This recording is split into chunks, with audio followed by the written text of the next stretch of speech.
Bismillah ar-Rahman ar-Rahim. Sisters and brothers, ladies and gentlemen, depending on where you are, good evening, good afternoon, and good morning. And to everyone with us today, peace be unto you. Assalamu alaikum. It's indeed my pleasure and honor to welcome you, all of you from wherever you are to CIGA's third International Conference on Islamophobia, a conference that's been organized every year for the past few years by the Center for Islam and Global Affairs, CIGA, here at Istanbul's Sabahattin Zaim University. This year's conference is building on 3 years of collaborative work with world-renowned scholars on the subject. Our conference has moved past theorizing Islamophobia as simply an individual or communal religious prejudice. In the face of relatively fading American influence, Islamophobia is better understood against the backdrop of global racial hierarchy, which is again trying to impose a future world order. The global war on terror marks a distinct shift away from a multilateral rules-based order inaugurated after the Second World War. The global war on terror, as a universal state of emergency, has afforded the United States, above all else, the arbitrary decisionism in labeling any political actor operating against its interests or dictates as terrorist or supporting terrorism. The unprincipled and often expedient ways in which this particular language is abused among imitating states demonstrates that it unravels multilateral international institutions, while at the same time grants specific powers the ability to stand outside and above international law. This attitude has even been recently adopted for geopolitical and strategic objectives, not only by other states such as India, Myanmar, and Israel, but also by Muslim majority regimes under the tutelage of an international system bent on marginalizing existing or potential independent Islamic powers. To read this global shift in Islamophobic terms means to reframe the question: why has terrorism as a global program resulted in a disproportionately large number of deaths and destruction of Muslims and Muslim societies as opposed to others? This question opens a new space of analysis, bringing together tools honed by scholars of cultural studies, human rights, Islamophobia, and race, with thinkers and practitioners in international relations, politics, and law. Since 2018, the Center for Islam and Global Affairs at Istanbul Zaim University has organized an annual international conference on Islamophobia, featuring some of the most notable scholars from Turkey and around the world. The first conference was in 2018. It explored the impact of Islamophobia on culture, society, politics, and international relations, while the second conference in 2019 explored the impact of Islamophobia on the different epistemic notions of Islamophobia and its impact at otherizing a new racial category for the purpose of political hegemony by analyzing its discourse and geopolitics. This conference was supposed to take place last year in April 2020, but it was postponed because of the tough reality and uncertainty of COVID-19. But fortunately, it will be convened today virtually and online. This year, in addition to CIGA and ISO, the 2021 International Conference on Islamophobia would be co-sponsored by several distinguished international institutions, demonstrating broad experience, involvement, and commitment across continents. The conference's co-sponsors include the College of Islamic Studies at Hamad bin Khalifa University in Doha, Qatar, the Afro-Middle East Center, AMEC, in South Africa, the Coalition for Civil Freedoms, CCF, in the United States, and CAGE in the United Kingdom. Ladies and gentlemen, sisters and brothers, before turning the microphone to the session chair, I'd like to welcome our speakers in this session: the chair of the board of trustees of Ilim Yayma Foundation, which is the parent organization of Istanbul Zaim University, Mr. Bilal Erdoğan; the Rector of Istanbul, Zaim University, Professor Mehmet Bulut, the Assistant Dean for the College of Islamic Studies at Hamad bin Khalifa University, Dr. Frank Peter, the Executive Director of the Afro-Middle East Center in Johannesburg, South Africa, Mr. Naim Jinnah, the Chair of the Board of the Coalition for Civil Freedoms in the US, Mr. Stephen Downs, and the Director of Research of the organization CAGE in the United Kingdom, Dr. Asim Qureshi. Now, let me introduce the chair of this session, Mr. Fadi Zatari. Fadi is a senior research associate at CIGA and a PhD candidate at Ibn Khaldun University, about to defend his doctorate dissertation in the next few weeks. He has a bachelor and master's degree in political science, as well as a master's degree from the University of Frankfurt. Fadi. Assalamu alaikum wa rahmatullahi wa barakatuh. Thank you, Dr. Sami, the CIGA Director at Sabahattin Zaim University. I would like to welcome all of you to our third international conference on Islamophobia. This is already, we started 3 years ago, and now we have our third international conference, and we have the new topics and new speakers, and we are very happy and excited about this. I would like to remind you that you can see our program, the full program, lectures, the name of the speakers, the bibliography at our CIGA website, and I also would be happy if you also follow our CIGA social media. Today we have a distinguished speakers and contributor. We will start with the first speaker with Mr. Naim Jinnah, who is the Executive Director of the Emadeldin Center, South Africa. Mr. Jeenah has studies courses in the University of Witwatersrand. Mr. Naim, very happy to have you again participating in our conferences. The floor is yours.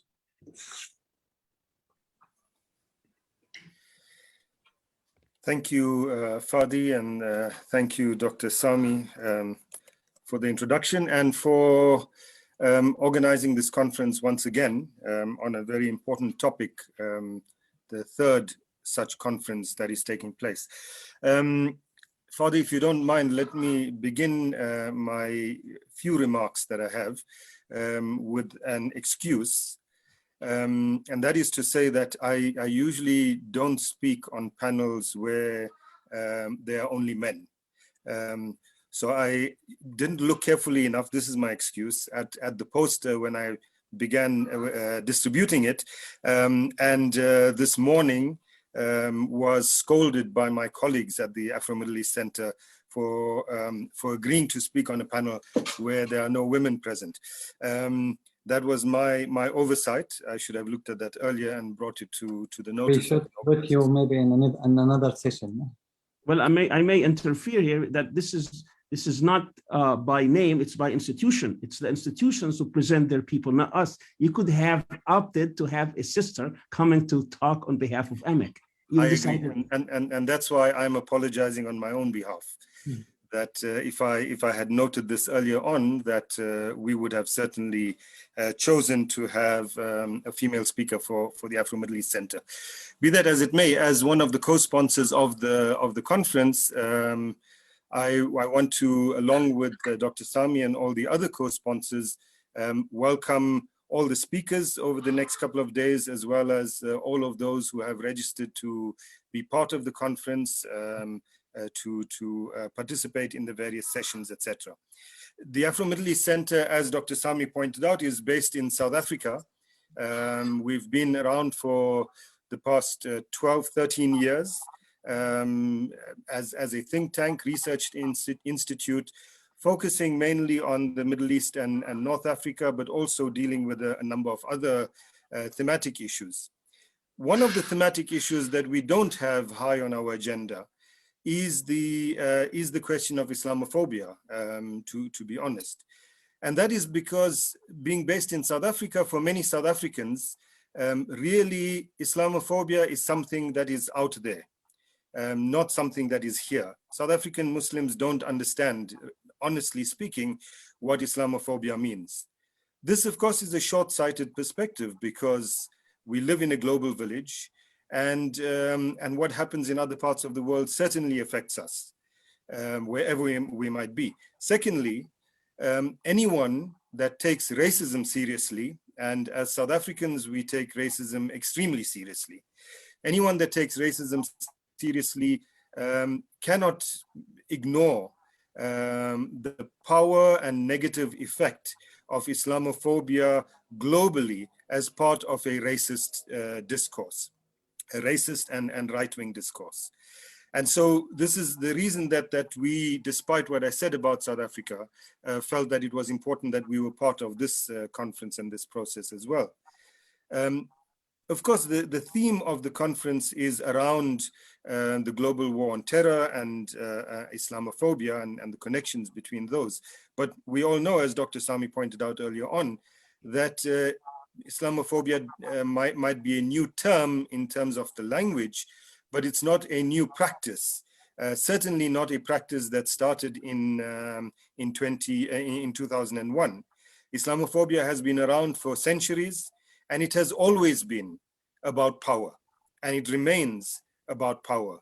And that's why, again, as Dr. Sami pointed out, Islamophobia is not just something that is practiced by people who are not Muslim and obvious enemies of those who are Muslims. It certainly these days is practiced also by people who are Muslims. Let me, before I end, make one more point, and that is that today there was an announcement that the police in the UK are investigating charges of hate crime against a professor of political sociology, David Miller, at the University of Bristol. The accusation, and it's not just this, his name was also mentioned in the House of Lords in the same connection. David Miller, the accusations against David Miller stem from comments he made at a lecture 2 years ago on Islamophobia. David Miller is well known as a scholar of Islamophobia. And the Zionist lobby in the UK has latched onto that, accusing him of anti-Semitism and launching a witch hunt against him.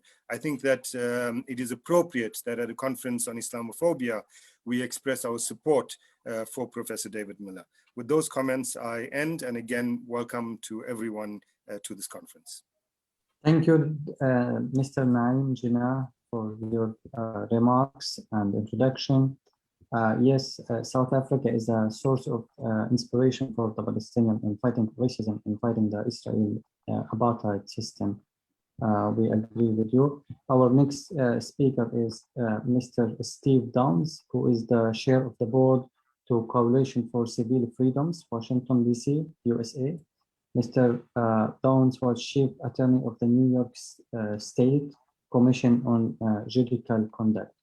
We are happy to welcome you, and the floor is yours. Can you, I'm not, the video is not on. Can you turn on the video? I can't get in. Yes, you can now. Oh, there we go. There I am. So it's a great honor for me to be here today, and I want to thank the Center for Islam and Global Affairs and Dr. Al-Arian in particular for arranging this conference, which continues our long collaboration together.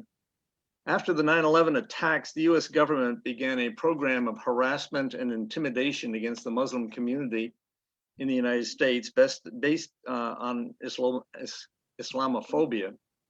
I encountered this personally in 2006 when in my hometown of Albany, New York, the FBI brought terrorism charges against the imam in our Albany mosque, Yassin Araf. I was retired then, and I volunteered to be part of Yassin's defense team. At the end of the trial, Yassin was convicted and given a 15-year sentence. And I believed that the US government had deliberately convicted an innocent man. I'd never seen this before. It completely changed my life. We in Albany tried to understand how this injustice could have happened. At the end of Yassin's trial, prosecutors held a press conference, and a reporter asked the prosecutor, "What evidence did you have that Yassin was a terrorist?" The prosecutor was sort of surprised and says, "Well, we had no evidence that he was a terrorist." but he had the ideology. In order to preempt anything else from happening, we decided to entrap him. And that was the key line, the thing, the flash of intuition that allowed me to understand what was going on. Basically, they were prosecuting ideology to preempt a crime from happening. We began to call this preemptive prosecution, prosecuting innocent Muslims before they could commit a crime. And then we began to find hundreds of other preemptive prosecutions all across the country. Communities where people were suddenly upset that the government just convicted an innocent Muslim, a friend, a neighbor of theirs down the street. We formed a group, Project Salam, to study preemptive prosecution. Many other groups all across the country did the same, including Mel Underbaki and Friends of Human Rights in Florida, whose group formed around the case of Dr. Sami Al-Arian. One day I received a call from Dr. Sami, who was being preemptively prosecuted under house arrest in Washington. Dr. Sami brilliantly understood that the FBI's terror campaign against the US Muslim community was part of its phony war on the terror. While under house arrest, Dr. Sami gathered these scattered groups together and formed a new organization, now called the Coalition for Civil Freedoms, CCF, to struggle against the injustices of the FBI's preemptive prosecution. His amazing leadership and courage in the face of adversary continues to inspire our organization today. The point is that much of the opposition to the government's preemptive prosecution of Muslims in America came from small local groups all over the country, Muslims and non-Muslims, reacting to perceived unjust treatment of Muslims in their local communities. CCF has been telling their stories now for over a decade and advocating for change of policy. I'm very happy to be at this conference together with my colleagues in CCF to continue sharing stories and strategies with a larger international audience. Excuse me, I got a problem here.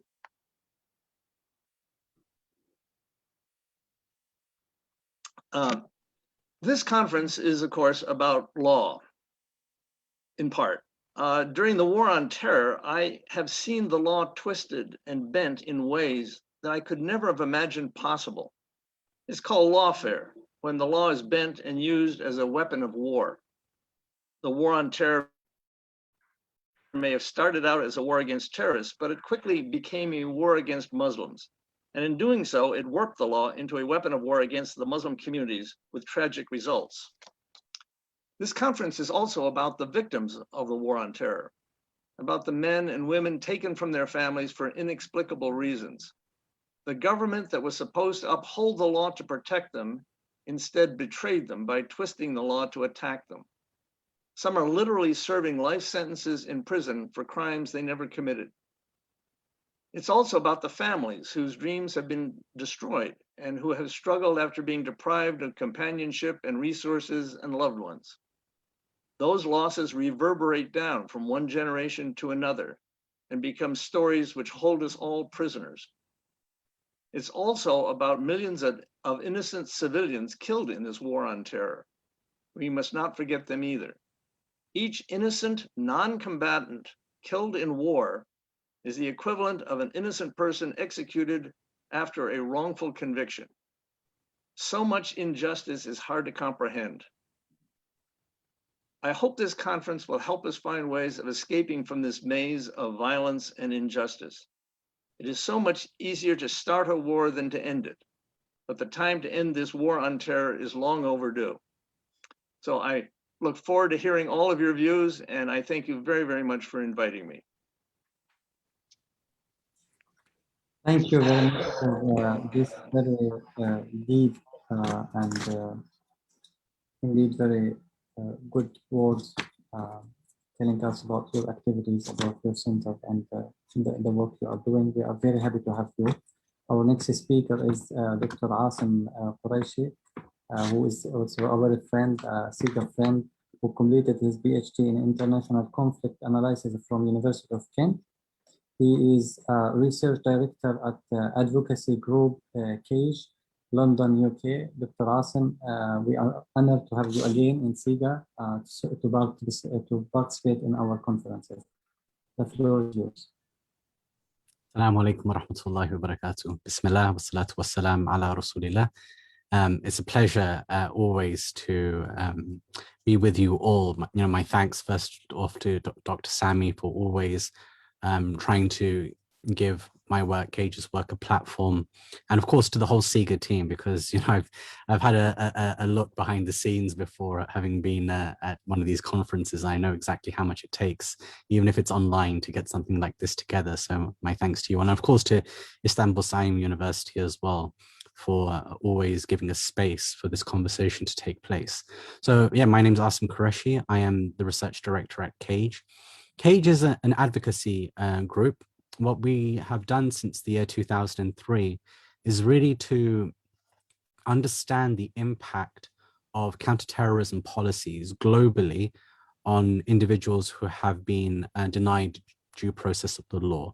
So primarily that was around Guantanamo Bay when it initially opened, but really when we started looking into cases, whether it was in East Africa or the Balkan regions or Southeast Asia, or wherever it might be in the world, we saw that there was a pattern on how states interact with one another in order to really centralize this idea of a global war on terror and take rights away from people. So CAGE has been really studying and campaigning against these policies pretty much from the very beginning.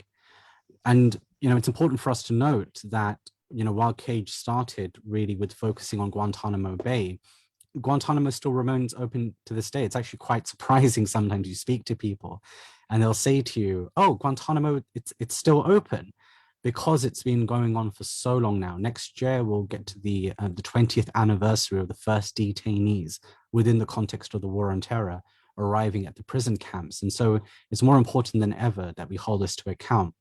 We're also still living with the legacy of the Bush era torture regime.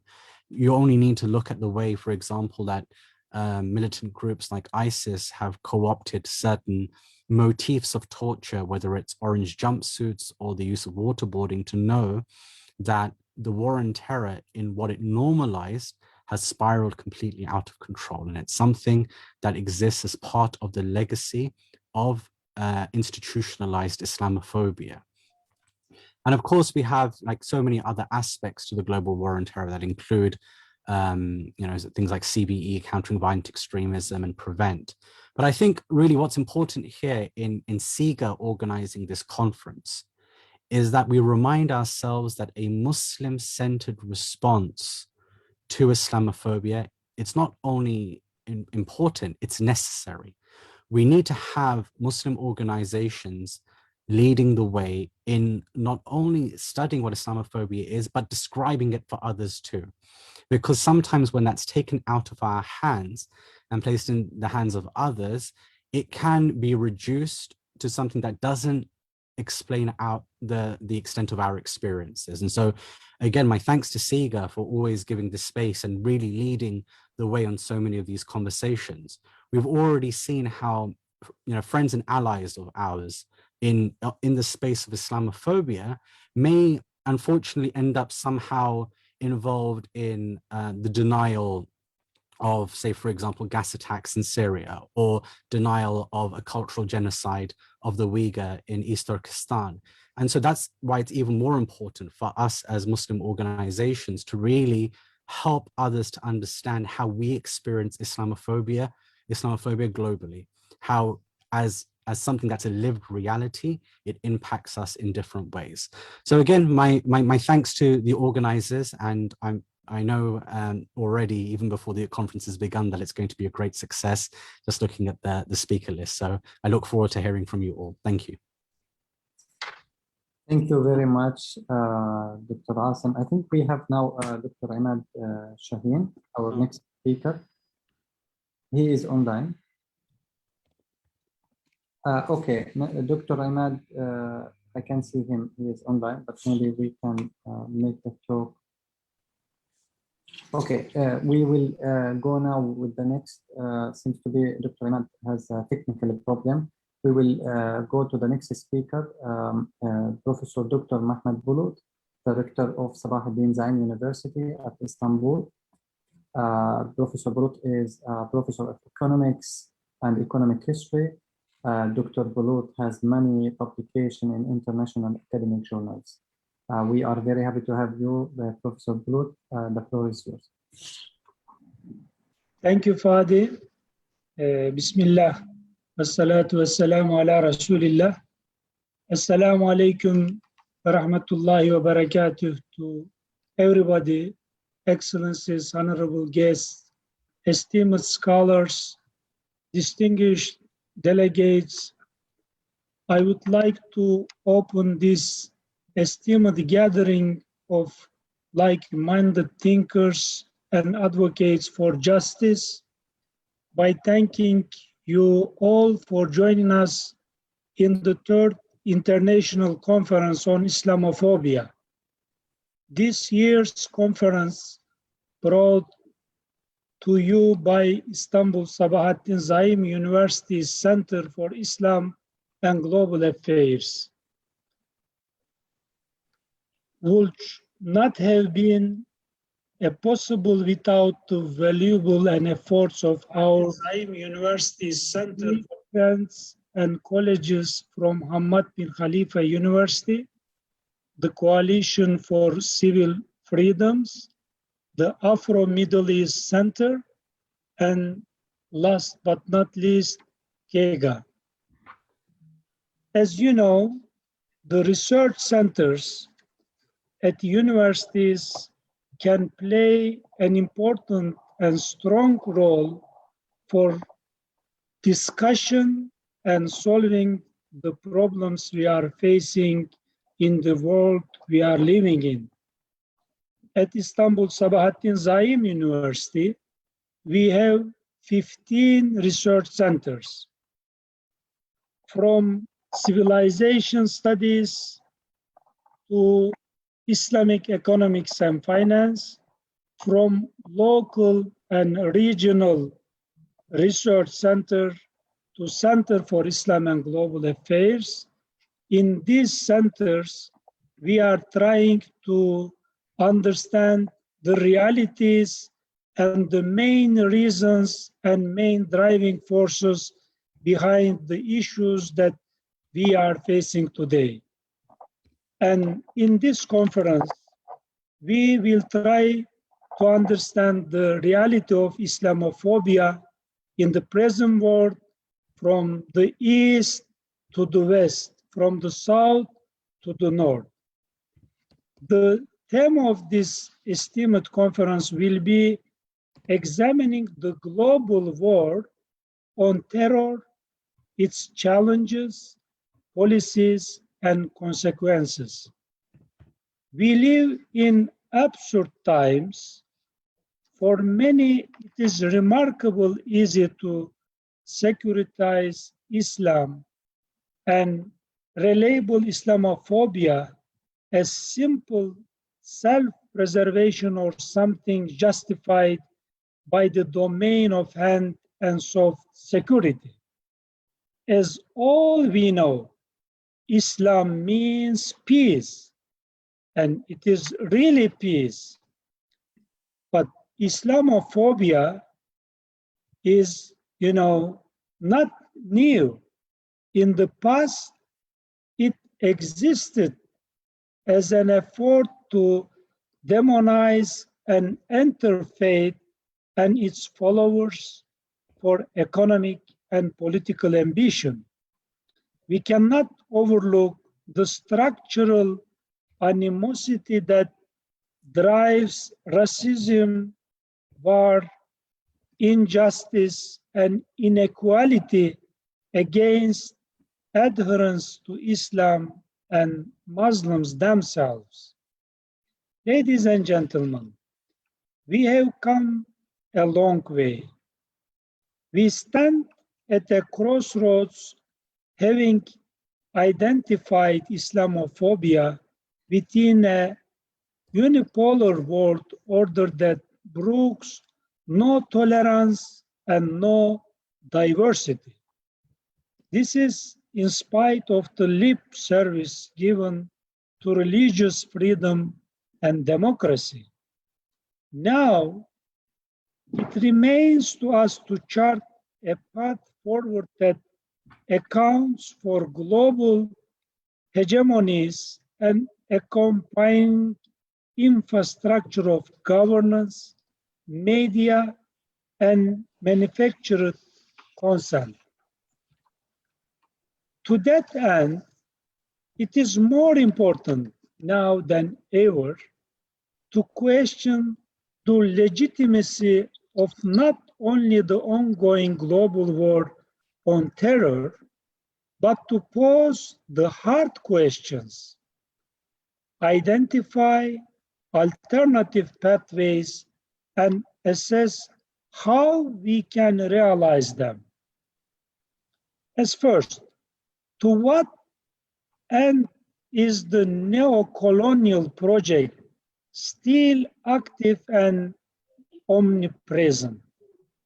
Second, what insights can we gain from the political signaling found in Islamophobic rhetoric? Third, how has this impacted the world geopolitically, and how are minorities affected? Fourth, how should we address counter-narratives that seek to undermine anti-Islamophobia? And fifth, moreover, what natural allies can we find in the fight against Islamophobic violations of human rights? These questions and many more will be addressed by our esteemed colleagues and honored guests. To that end, I invite you all to engage with the ideas presented here and to share further and spread the ideas to encounter here today. In this manner, it is my hope that we continue to honorable tradition we started with this conference and continue to provide an intellectual and legal bulwark against Islamophobia and its many ills for all mankind. With that, it pleases me to announce the commencement of the third conference on Islamophobia. In the end of my speech, I would like to thank to all contributors as individuals or institutions, and also would like to thank especially to our CIGA Center under the leader of Dr. Sami Al-Arian and to his team. Thank you, and I hope a successful conference. Thank you very much, Professor Dr. Mehmet Bulut. We are very happy to have you always speaking in our conferences. Now, before we continue the program, I would like to ask Professor Sami Al-Arian, the Director of Center for Islamic and Global Affairs at Sabahattin Zaim University, to tell us about the program and more remarks about the conference. Thank you, Dr. Sami. Thank you very much, Dr. Bulut, and thank you, Fadi, and thank you all our co-sponsors for being part of this program. I'm very excited about it. This conference will feature 9 panels. Each panel contributes a significant aspect to the conference's focus on the so-called global war on terror in order to scrutinize it from the standpoint of its actual impact on Muslim societies and communities around the world. A major objective of the conference is to bring together leading scholars and experts in their respective fields in order to intellectually engage in thoughtful discussions on some of the major issues related to Islamophobia and how it's being used as a convenient tool to advance a dubious global war on terror, which is basically a euphemism for setting new rules for hegemony and control. Another major objective of the conference is to explore the range of appropriate responses to these dangerous approaches. in this conference, we're going to have 44 participants from a dozen countries. And just to make, because I'm also very keen, Brother Naim, about the having both a balance between male and female. So we are having 44, 28 males and 16 females. Now, some, I have invited much more females, but these are the ones that actually accepted because of whatever reasons. And sometimes you may find an all panel male, but in the next one we have 2 females, for instance, and 1 male. So I'm not keen about, having, always a female, because if it doesn't happen. But overall, we're having 44 participants, 28 males and 16 females from a dozen countries, as I said, from Turkey, the United States, the United Kingdom, Qatar, South Africa, Canada, Pakistan, Iran, Austria, Australia, Bosnia, and France. So in the next 4 days, we will have, because of the nature that this is a virtual and online conference, we're going to have only 2 sessions per day so that we can accommodate as many time zones as possible. One would be 5:30 our local time, which is 2:30 GMT and 10:30 Eastern in the United States, Eastern side. And the other panel will be at 8 p.m., which is 5 p.m. GMT and 1 p.m. Eastern. Today, our session would be on Islamophobia and the geopolitical context of the war on terror. And that will feature 3 speakers from University of Massachusetts, Professor Mary Breen Smith, from Wilfrid Laurier University in Waterloo, Canada, Professor Jasmine Zaim, and from the University of California, Berkeley, Professor Ramon Crossfugel. Tomorrow, we will have 2 sessions as well. And these 2 sessions will involve Steve Downs, who just spoke, the chairman of the Coalition for Civil Freedoms, also Kathy Manley, who is also a legal expert. We'll also have Asim Qureshi and Paula Thompson from California. And they will be speaking in a session titled Islamophobia and Domestic Control of Targeted Minorities. That would be followed by session 3, which is titled Redefining the Global War in Terror, Who is the Terrorist? And we're going to have Brother Naim Jinnah, who just spoke in this session, but also Professor Hamad Moussawi from the University of Tehran, and myself. On Sunday, which is the 3rd day of the conference, we're also going to have 2 sessions. The first session, which is 5:30 local time, is titled The Geopolitics of the Global War and Terror. And we will feature 4 speakers on Kashmir, the Uyghurs, the Rohingyas, and also on some of the things happening in Europe. We will have Professor Rabia Amir from Pakistan, Mr. Omar Qanat from Washington talking about the Uyghurs, Mr. Maung, or Dr. Maung Zarni from the United Kingdom talking about the Rohingyas, and Professor Farid Hafiz talking about Europe. And that will be followed by session 5, which would be at 8 o'clock. And there we're also going to have 3 speakers, the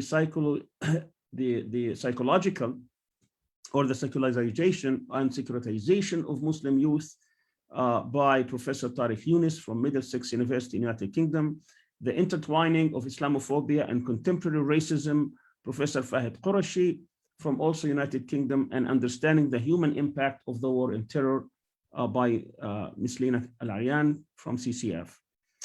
On Monday, which is day 4, we'll also have 2 sessions. The first is titled Unpacking Islamophobia's Consequences, and will feature 4 speakers. One will talk about the law and the criminalization of political dissent, Charlotte Cates, who is a legal expert. Professor Rizwan Saber will talk about Islamophobia and politics. Professor Narzaneen Masoumi will talk about Islamophobia and education. And Dr. Tariq Cherkawi will talk about Islamophobia in the media. And that takes us to session 7 about autocratic regimes and the politics of Islamophobia. And we'll have also 4 speakers. One of them, by the way, is going to be David Miller, which Mr. Jeenah spoke about, who is being basically assaulted now and is being attacked by Zionist organizations in the United Kingdom with a vicious kind of attacks. he will be speaking about, which he's a scholar on his own right from the University of Bristol, and he will be speaking about autocratic regimes and the case of the United Arab Emirates.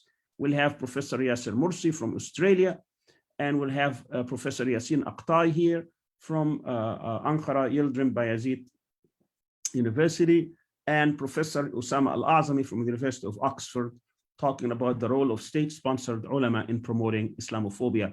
And the last day, which is day 5 on Tuesday, we're also going to have 2 sessions. The first one is examining the dangerous tactics of the war on terror. We're going to have a distinguished panel as well. One will talk about rendition and privatization of security. Mr. Gary, all of them are legal experts. Rendition and privatization of security, Mr. Gary Swords from the Military Commission Defense Office in Washington, D.C. The second speaker will be Mr. James Connell III, also Military Commission, talking about torture, assassination, and drones. And then we'll have Ms. Denise Lebouf from ACLU talking about the black hole of Guantanamo. And last but not least, counterterrorism and policies on Islam in Europe by Professor Frank Peter from Hamad bin Khalifa University. And finally, the last session of the conference, which is session 9, would be a conversation with victims of the war and terror. We are inviting several victims, those who have been at the end of this so-called war, and they have been victimized, and we'll have a 2-hour conversation.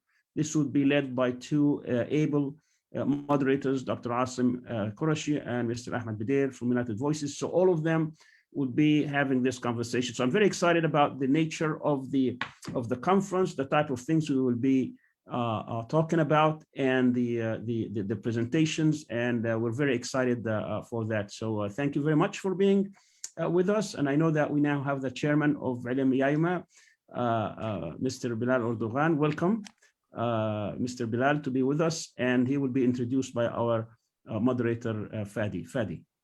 Thank you, Dr. Sami. Before that, I would like to remind that Professor Dr. Shahin, the Dean of the College of Islamic Study at Hamad bin Khalifa University in Qatar, in Doha, Qatar, is supposed to speak and welcome the audience. However, he has some technical problem, and that's why we cannot contact with him.